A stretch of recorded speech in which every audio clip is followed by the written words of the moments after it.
Student, आज हम अपना दूसरा चैप्टर ल्हासा की ओर, जिसके लेखक राहुल सांकृत्यायन जी हैं, वो आज पढ़ने जा रहे हैं। सबसे पहले मैं आपको इस चैप्टर के जो लेखक राहुल सांकृत्यायन जी हैं उनके बारे में एक संक्षिप्त रूप से परिचय दे रही हूँ। इसके लेखक, इस ल्हासा की ओर के लेखक कौन है? राहुल सांकृत्यायन जी हैं। इनका जन्म जो है वो 1893 ईस्वी में उनके ननिहाल पंदहा जिला आजमगढ़ में हुआ। कृतियां जो उनके द्वारा लिखी गई हैं वो है मेरी जीवन यात्रा, उसके 6 भाग हैं। दर्शन, दिग्दर्शन, 22वीं सदी, वोल्गा से गंगा, भागो नहीं दुनिया को बदलो, दिमागी गुलामी, घुमक्कड़ शास्त्र।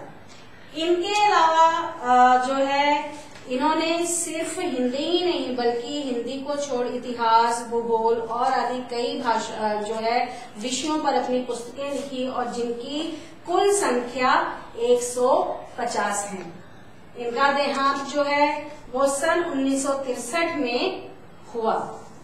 आइए अब इस पाठ का जो सार है उस पे नजर डालते हैं। देखिए, इस पाठ में राहुल जी ने अपनी पहली तिब्बत यात्रा का वर्णन किया है, जो उन्होंने सन 1929-30 के बीच में नेपाल के रास्ते से की थी।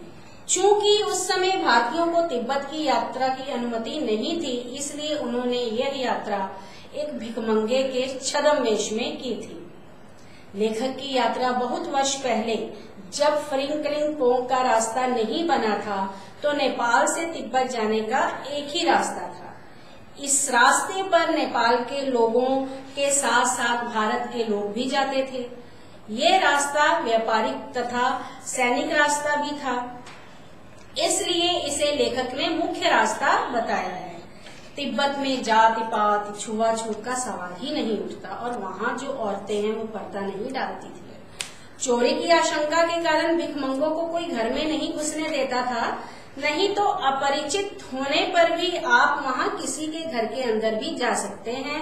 घर की बहू हो, घर की कोई महिला और कोई महिला बुजुर्ग हो, अगर आप कुछ भी उनको खाने पीने के लिए बनाने के लिए कहें तो वो बिना बेझिझक जो है आपके लिए पका के दे देंगी। परित्यक्त चीनी किले से जब वह चले तो एक व्यक्ति को 2 छिटे राहदारी देखकर थोंगला के पहले के आखिरी गांव में वो पहुंच गए। यहाँ सुमति देखिए कहते हैं मंगोल भिक्षुओं को। तो यहाँ सुमति से पहचान तथा भिखारी होने के बावजूद भी रहने को उनको अच्छी जगह मिली। 15 साल बाद वे लोग इसी रास्ते से लौटे थे, तब उन्हें भद्र वेश में होने के बावजूद भी रहने को उचित जगह नहीं मिली। उन्हें एक झोंपड़ी में रहना पड़ा था। यानी पहले भिखारी होने के बावजूद भी उन्हें अच्छी जगह मिली, लेकिन 15 साल बाद जब वो दोबारा वहां गए तो उन्हें भद्र वेश में थे, अच्छी वेशभूषा में थे, लेकिन उस समय भी उन्हें रहने के लिए अच्छी जगह नहीं मिली और उन्हें एक झोंपड़ी में ठहरना पड़ा। अगले दिन राहुल जी एवं सुमति जी को एक विकट डांडा थोंगला पार करना था। डांडे तिब्बत में सबसे खतरे की जगह थी।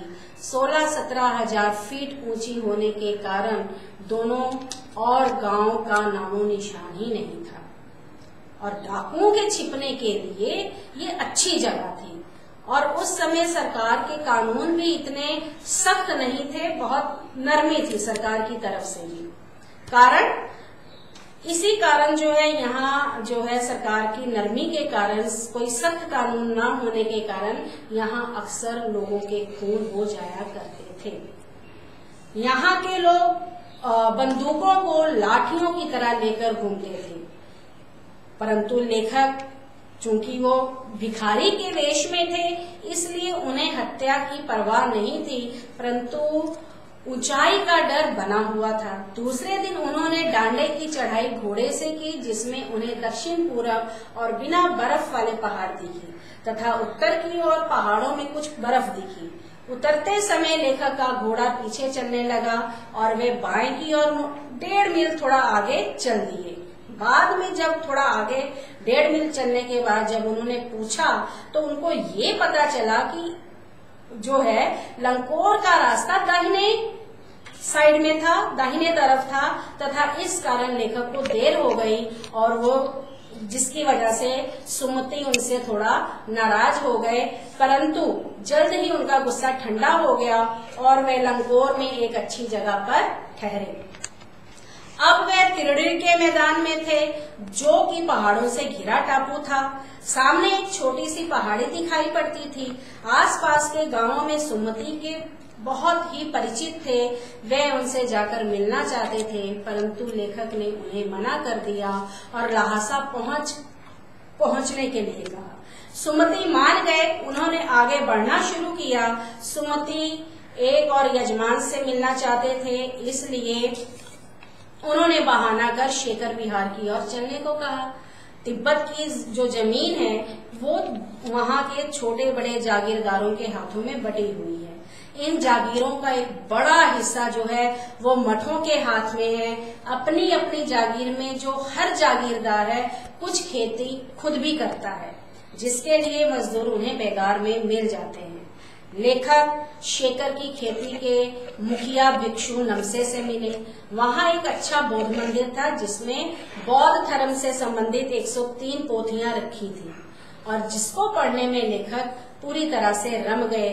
परंतु वहां से सुमति जो है वो वहां के आसपास के यजमानों से मिलना चाहता था, और जब जो है लेखक उन पोथियों को पढ़ने में रम गए थे तो सुमति जो है वहां के यजमानों से मिलने चले गए।